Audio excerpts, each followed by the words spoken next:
Hello students, how are you? I hope you all are enjoying your good health. So welcome in the class. This is class 12th and subject is political science. See the pictures here. These pictures will give the idea that which topic we are going to start. These are some pictures taken from your NCERT book. These are the pictures created by the different artists in the newspaper, magazines. Actually, these pictures are depicting the moments. So students, today topic is party based and non-party based movements, especially the NBA. NBA means Narmada Bachao Andolan. And the second one is RTI. I would like to remind you students, according to the updated syllabus, these are very important topics. So don't ignore it. Watch the video till the end. Okay. Now let's start the topics. First of all, we will see the meaning of the popular movements. According to these pictures, actually these pictures shows the different movements started in the different time period, from especially from 1970s to 1980s or 90s. Actually these movements, they produce a great awareness among the people. Okay, so these writers, they also try to draw up the attention of the government towards the major issues, and it also provide the information to the people also that what important issues are going to be done by the government and by the different social groups. First of all, the meaning. Actually, on dissatisfaction with the attitude of the government, people come together and raise their voice to fulfill the demands. ये movements क्या होती हैं? जब लोग government से satisfied नहीं होते हैं तो एक साथ मिलके अपनी आवाज़ उठाने के लिए वो लोग अपनी डिमांड्स लेके एक साथ मिलके वो सड़कों पे उतर आते हैं, रैलीज करते हैं, कैंपेन करते हैं. और स्टूडेंट्स, ये movement it may be party based और नॉन पार्टी बेस्ड. ये मूवमेंट किसी पार्टी के ऊपर भी डिपेंडेंट होती है और कई बार ये मूवमेंट बिना पार्टी के भी अपनी मांगे मनवा लेती है. Let's discuss what is the meaning of party based movements. Party based movements are the movements which are supported by the political party. जैसे इसके नाम से ही हमें श्योर हो जाता है कि जिसको पॉलिटिकल पार्टी सपोर्ट करती है. जैसे जिसमें ट्रेड यूनियन है, ऐसी मूवमेंट्स हैं जैसे कोलकाता में हुई, कानपुर में, बॉम्बे में. एक्चुअली इसमें जो पुअर वर्कर्स हैं या वो लेबर्स हैं जिनकी इतनी अप्रोच नहीं है, so they take the support of the political parties. दूसरी मूवमेंट है हमारी non party based movements. Let's see what's the meaning of this.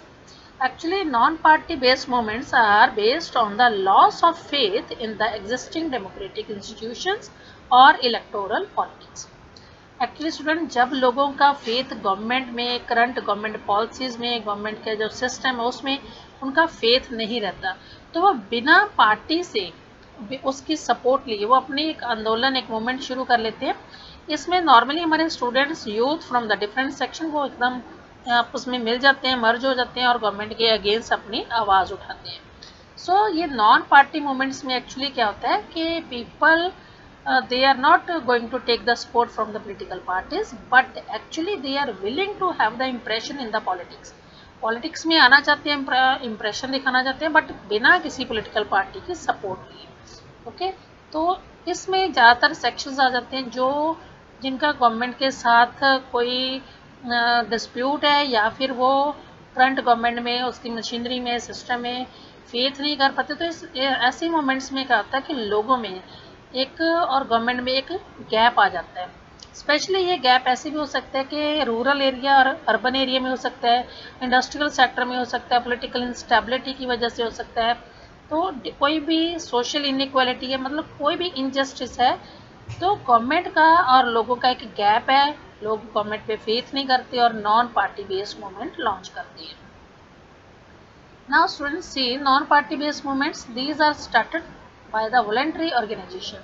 मतलब जिनकी ज़रूरत है, डिमांड है, अपनी इच्छा से वो लोग आते हैं कि ग्रुप में, ऑर्गेनाइजेशन में. इसमें मेजर होते हैं हमारे स्टूडेंट्स और workers who didn't get support of the political parties and don't contest the election also. वो ये थे हमारे पार्टी बेस्ड मूवमेंट. स्टूडेंट्स, ये हमारे पास see here, see the cursor, I am showing some pictures to you. These are the pictures created by the artist. These are actually banners. Which reflect the different movements. ये social movements हैं, बहुत popular हो जाती हैं, किसी issue को लेके बनती हैं, वो जब इशू पूरा हो जाता है, कंप्लीट हो जाती है उनकी डिमांड्स, वो अपने आप मूवमेंट्स जो पार्टी ऑर्गेनाइजेशन है वो ख़त्म हो जाती है। तो popular movements they have inspired the artist productions like these posters. These posters see here from top to bottom. These are the picture which are showing a campaign against a Coca-Cola plant. This is the campaign against the Coca-Cola plant. Actually, people thought that this product is injurious to their health. ये उनके लिए ठीक नहीं है उनकी health के लिए, तो लोगों ने इसके अगेंस्ट प्रोटेस्ट किया था। फॉरेन कंपनी थी ये। सेकेंड हमारा ये पोस्टर आप देख रहे हो, this is the agitation. Agitation means आंदोलन, movement. Agitation against a highway. तो तीसरा है हमारा सेव पेरियर रिवर मूवमेंट। ये साउथ इंडिया में केरला में पेरियर रिवर को बचाने के लिए। तो ये डिफरेंट पोस्टर्स हैं, मूवमेंट पॉपुलर हो जाती हैं, तो आर्टिस्ट ऐसे पोस्टर बना के न्यूज़पेपर में, मैगजीन में इनको प्रिंट करते हैं और लोगों को अवेयर करते हैं। Now let's talk about the very important movement, that is NBA. NBA stands for Narmada बचाओ मूवमेंट। ये एक आंदोलन था, एक मूवमेंट थी, एक एजिटेशन था जो गुजरात में रिवर नर्मदा के ऊपर कंस्ट्रक्शन जो हो रही थी, डैम्स बन रहे थे, उसकी वजह से हुआ। एक्चुअली इस मूवमेंट में क्या था, people they have lost the faith, क्योंकि गवर्नमेंट जो आदिवासी लोग थे उनको वहाँ से डिस्प्लेस करके आसपास के फॉरेस्ट एरिया को कट करके वहाँ पे डैम्स बना रही थी। तो एक्चुअली ये नर्मदा सागर के ऊपर था प्रोजेक्ट, लेकिन बाद में इसने एनवायरमेंटल मूवमेंट का रूप ले लिया।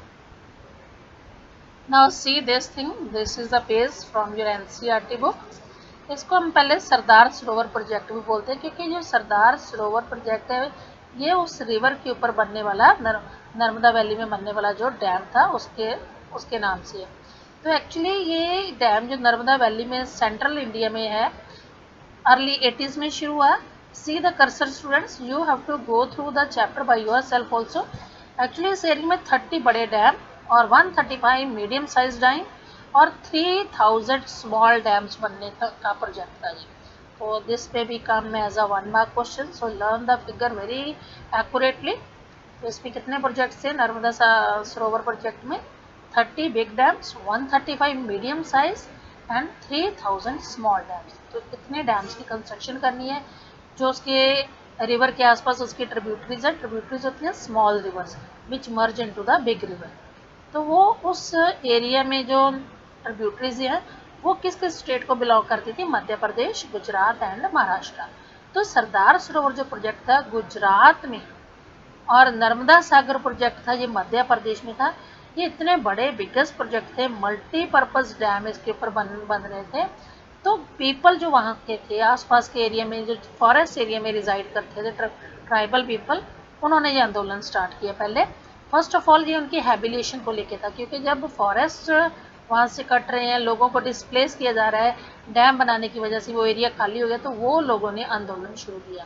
तो एक्चुअली ये क्या था, पहले अपनी हैबिलेशन को, अपने रेजिडेंस को, अपनी प्रॉब्लम्स को लेके उनका प्रोजेक्ट शुरू हुआ था। उसके बाद ये प्रोटेस्ट लेटर ऑन ये बहुत नेशनल लेवल पे बन गया, लेकिन इंटरनेशनल लेवल पे भी इसको बहुत सपोर्ट मिली और ये एक एनवायरमेंटल इशू बन गया, क्योंकि हमने इसमें बहुत सारे फॉरेस्ट की कटिंग को और जो ट्राइबल पीपल हैं उनकी रिहैबिलिटेशन को अपना मेन जो था मुद्दा बना लिया था। तो गुजरात में ये जो प्रोजेक्ट लग रहा था, एक्चुअली प्रॉब्लम क्या थी, people were those were residing in the urban area, they were having more profit, क्योंकि जो बड़ी इंडस्ट्रीज है इससे इलेक्ट्रिसिटी जो प्रोड्यूस होगी उसकी इनकम बड़े इंडस्ट्रियलिस्ट को होगी। ओके, तो जो ट्राइबल पीपल हैं they were not having much benefit of this.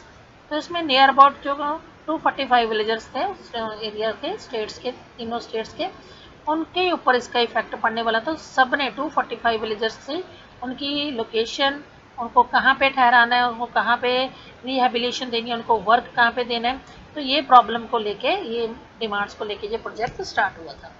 Now see students, first हम देखेंगे कि ये प्रोजेक्ट जो था इसकी डिमांड्स क्या थी।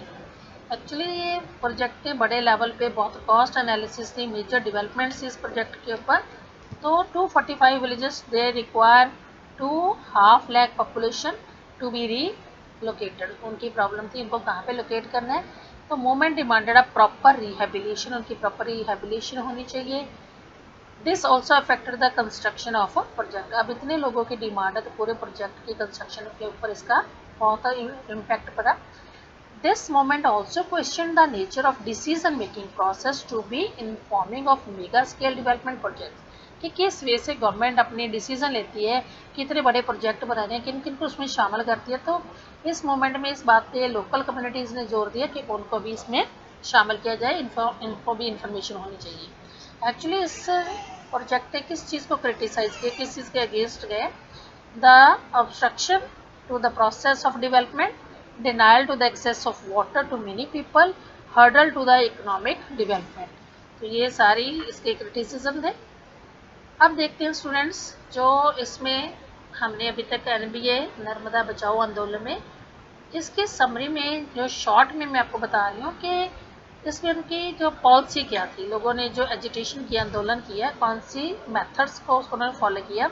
Mobilisation of support at international level, they appeals to the judiciary also, they held the public rallies and they forms the satyagrahas also. So noble methods were adopted. Now let's discuss about the movement for right to information. Right to information बहुत ही important है students, ये आपका 4 marks का question है और इसमें 1 marks के क्वेश्चन भी श्योर है। तो देखते हैं इसमें राइट टू इन्फॉर्मेशन जो मूवमेंट था ये कहाँ पे शुरू हुआ। मूवमेंट एक्चुअली 90s में शुरू हुई, 1990s में, स्पेशली ये उसमें राजस्थान में शुरू हुई थी।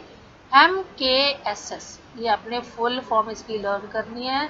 This is the very very important 1 mark question. Okay, MKSS means मजदूर किसान शक्ति संगठन। Students, again I am suggesting you to read the chapter by yourself also. While reading the chapter, you should mark the important things, so that during the exam time, while having the revision, you will be benefit of this thing. Okay. Then see here, I have marked the important information here. मजदूर किसान शक्ति संगठन, it was in Rajasthan. तो सबसे पहले इसने इसका initiative लिया, इसकी पहल की। सबसे पहले उन्होंने वर्कर्स जो लेबर्स हैं वहाँ पे, जो भीम तहसील है, तहसील का नेम है भीम राजस्थान में, तो वहाँ पे जो बैकवर्ड रीजन है राजस्थान का, बहुत बैकवर्ड एरिया, तो वहाँ पे आप इमेजिन कर सकते हो कि कैसे लोग होंगे। लेकिन फिर भी वो बहुत अवेयर थे। उन्होंने डिमांड रखी कि जो उन लोगों को गवर्नमेंट कंस्ट्रक्शन करवाती है स्कूल्स में, डिस्पेंसरीज में, या स्मॉल डैम्स, कम्युनिटी सेंटर्स में जो भी कंस्ट्रक्शन होती है, वहाँ पे उनको जो वेजेस आती हैं या फिर उनको कोई रिलीफ मिलता है, वाउचर्स मिलते हैं, बिल मिलते हैं, तो उसकी एक एक कॉपी उनको भी मिलनी चाहिए। उनको पता चलना चाहिए कि गवर्नमेंट उनके लिए क्या सेंड कर रही है, जो बीच में कॉन्ट्रैक्टर है वो उसमें से कितना शेयर उसमें से उनका चुरा लेते हैं। तो ये सारी इन्फॉर्मेशन उन लोगों ने डिमांड की first time. This was the very first movement in the Rajasthan जिसमें लोगों ने डिमांड की थी, और वो भी बहुत पुअर और बैकवर्ड टाइप के लोगों ने डिमांड की थी कि उनको पूरा राइट है जानने का कि गवर्नमेंट उनके लिए क्या भेज रही है। तो उसके बाद 1990 में स्टार्ट हुआ, 4 ईयर इसको लगे प्रोसेस को। तो लोगों ने बहुत स्ट्रगल किया। 1994 में और 1996 में मजदूर किसान जो संगठन था, शक्ति संगठन, उन्होंने एक जन सुनवाई मीन्स पीपल और पब्लिक हियरिंग, जो छोटे लेवल पे, लोकल लेवल पे, विलेजेस में होती है, उनकी सुनवाई हुई। वहाँ पे एडमिनिस्ट्रेशन से उन्होंने पूछा गया कि वो बताए, ओपनली लोगों को बताए कि उसकी पॉलिसी प्रोग्राम क्या थे और उन्होंने लोगों के लिए क्या किया। मीन्स पहली बार लोगों ने लोकल गवर्नमेंट को ओपनली इनवाइट किया। तो ये पिक्चर आप देख रहे हो, एक ये ड्रामा स्टेज शो जैसे होता है, ऐसे स्ट्रीट में उन्होंने एक ड्रामा ऑर्गेनाइज किया, उसमें घोटाला रथ यात्रा डिपिक्ट कर रहे हैं कि इतना ज़्यादा करप्शन हो रही है गवर्नमेंट लेवल पे। नाउ सी, ये मूवमेंट ने कहाँ तक तरक्की की। मूवमेंट बहुत सक्सेसफुल हुई, बट अर्ली टाइम में इसका प्रोसेस बहुत स्लो था। 1990s में शुरू हुई, 1992, 1994 तक उनकी थोड़ी सी डिमांड उन्होंने लोकल जो था, लोकल लेवल पे गवर्नमेंट की एडमिनिस्ट्रेशन था, उनके तक अपनी आवाज़ पहुंचाई। फिर उसके बाद एक अमेंडमेंट की गई, ठीक है। तो उसके अकॉर्डिंग राजस्थान पंचायती राज जो एक्ट था, उसमें परमिशन दी गई कि जो पब्लिक को ओपनली उनकी कॉपीज़ है डॉक्यूमेंट्स की वो दिखाई जाए पंचायत से, कि गवर्नमेंट उनको क्या क्या प्रोविजंस देती है, उनकी जो भी वेजेस है, सैलरीज है, कंस्ट्रक्शन में या किसी और में गवर्नमेंट जो उनको कंपनसेशन डिटेल्स की एक कॉपी का डॉक्यूमेंट पंचायत उनको दिखाएगी। तो ये एक उनकी बहुत बड़ी अचीवमेंट थी। तो उसके बाद स्टूडेंट देखते हैं आरटीआई जो था, राइट टू इन्फॉर्मेशन, ये दिल्ली में भी इसके बारे में लोगों ने इसके डिमांड शुरू कर दी। तो उन्होंने एक नेशनल लेवल पे एक कैंपेन निकाला। तो इसमें consumer education, research centre, press council and Shourie committee, इन सब ने मिलकर एक ड्राफ्ट बनाया RTI. So this is also one mark question, very important. You should learn the name of all this: consumer education, research centre, press council and shori committee. They had proposed a draft RTI law, जो हमारा right to information का law है उसका draft बना 1990 में शुरू हुआ जो था। अब 2002 का टाइम आ गया, मतलब इतना लॉन्ग स्ट्रगल किया। तब भी थोड़ी सी इसका weak freedom of information act was legislator, एक एक्ट जो था उसको फ्रेम किया गया लेजिस्लेचर में, बट वो कभी एनफोर्स में हुआ आया ही नहीं, इम्प्लीमेंट हुआ ही नहीं। तो उसके बाद 2004 में ये स्ट्रगल चलता रहा डिफरेंट लेवल तक, और राजस्थान से शुरू होकर न्यू दिल्ली से और भी डिफरेंट स्टेट्स में लोगों की अवेयरनेस की वजह से 2004 में आरटीआई जो बिल था वो प्रॉपर बना, और उसके 2005 में प्रेसिडेंट की उसकी कॉन्सेंट मिल गई, उनकी परमिशन मिल गई, और ये प्रॉपर लॉ बन गया। So RTI was a very successful law. It was started by a very backward community in Rajasthan being tehsil. Now see the summary of RTI. जो राइट टू इंफॉर्मेशन एक्ट है, ये एक लॉ, एक्ट मीन्स लॉ होता है। It's a law to empower the people to find out happenings in the government and act as a watch dog of the democracy. Actually ये लोगों में बहुत awareness create करते हैं, गवर्नमेंट के works के ऊपर चेक रखने के लिए। एक वॉच डॉग, मतलब निगरानी रखता है, उसके ऊपर प्रॉपर चेक लगाता है कि गवर्नमेंट क्या काम कर रही है, तो पीपल उसकी डिमांड कर सकते हैं। तो this was very important act which was passed in October 2005 by Government of India.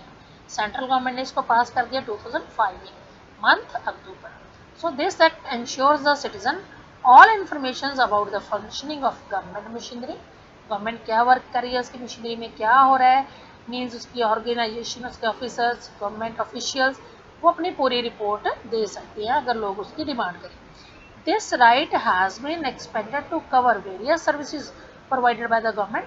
और कौन कौन सी सर्विसेज को कवर करता है?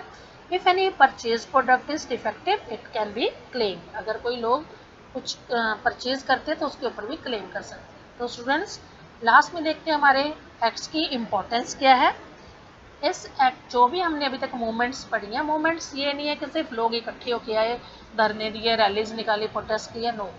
Actually movements they are having very good impression over the government as well as on the people also. तो हमारी democracy में अगर मूवमेंट्स हो रही हैं, इट मीन्स लोग अलर्ट हैं, तो गवर्नमेंट के ऊपर उनकी पावर्स को, उसकी मिस यूज को हम रोक सकते हैं। So it is not only about the rallies और the protest, actually it involve the gradual process of coming together of people with the similar problem, similar demands and similar expectation. अगर लोगों की एक साथ, एक ग्रुप की एक जैसी डिमांड है, उनकी प्रॉब्लम्स हैं, तो वो एक साथ मिलके अपना प्रोटेस्ट करते हैं, एक साथ मिलके गवर्नमेंट से डिमांड करते हैं।